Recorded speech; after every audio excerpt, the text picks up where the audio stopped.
In this episode of Historical Hidden Gems, we'll uncover the story of an extraordinary woman whose fearless espionage efforts shifted the course of history. Her name, Noor Inayat Khan. This is a tale of courage, ingenuity, and relentless determination. And yes, everything you think you know about spies is about to be challenged. Noor Inayat Khan's story begins in Moscow, Russia, where she was born in 1914 to an Indian father and American mother.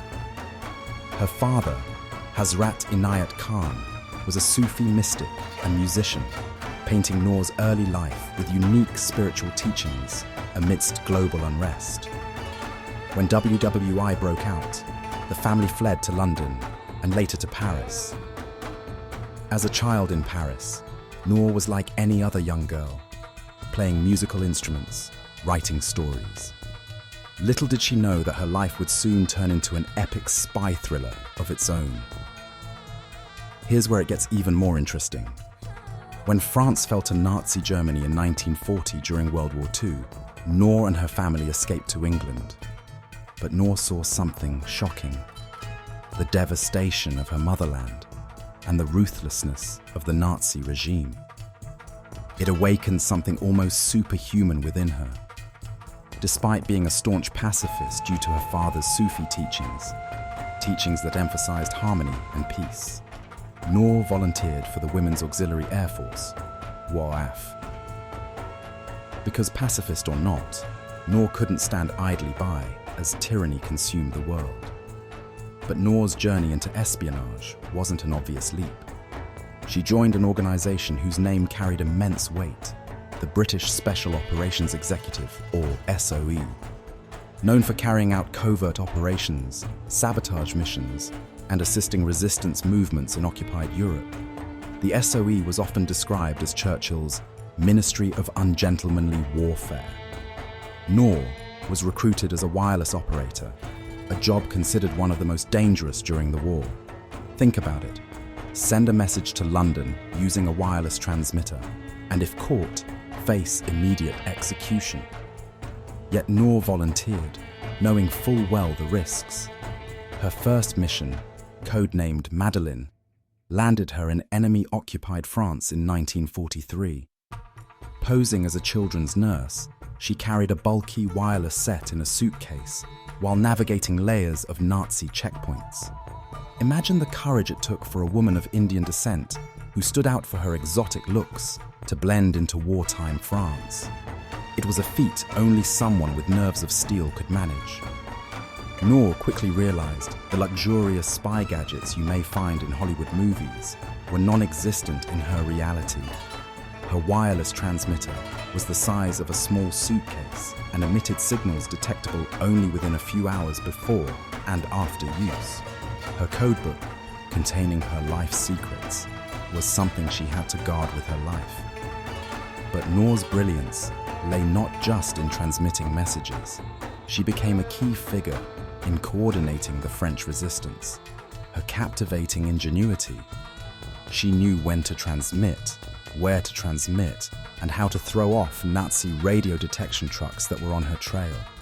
And trust me, those trucks meant business. The environment, absolutely high stakes. If she lingered in one place too long, she risked compromising her position, and worse, the lives of resistance members.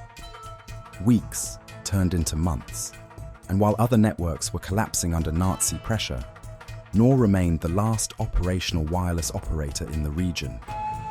Her resolve was nothing short of legendary, but let's not forget, Noor was human. Even the bravest hearts tremble. Yet she refused evacuation when offered. Why? Because she believed her work in France wasn't done.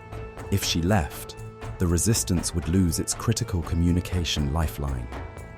Despite her skill and valor, the dense fog of war is often merciless. Noor was betrayed. An informant led the Gestapo straight to her. Arrested, her wireless transmitter fell into enemy hands, raising the stakes for the SOE's already daring operations. Noor, however, stuck to her principles. Subjected to interrogation at the Gestapo headquarters, she disclosed nothing. Imagine enduring unimaginable torture while holding firm as the last line of defense for a clandestine network. That's who Noor was. Transferred to perils deeper than anyone could have foreseen, Noor Inayat Khan was sent to concentration camps in Germany. Even then, she bore herself with resilience to her identity and mission, inspiring those imprisoned alongside her. On September 13th, 1944, she was executed at Dachau concentration camp.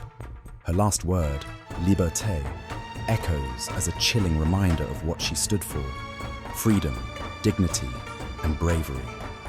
But that's not where her story ends. Perhaps it's where it truly begins.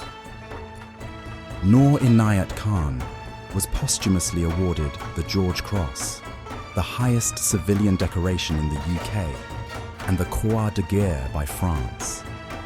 Her memory lives on in plaques, books, and even operas. She is a hero known to too few, and today you're among those who know her name. So what does this story teach us? Is it that courage can manifest in the most unassuming of people?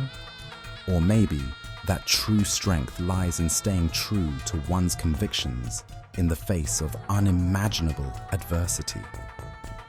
Noor Inayat Khan may have been just one individual in the global theatre of Wobby too, but her actions rippled far beyond her own life.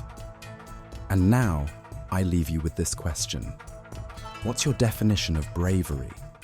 Is it merely the absence of fear, or is it, like Noor's legacy, the willingness to act despite it?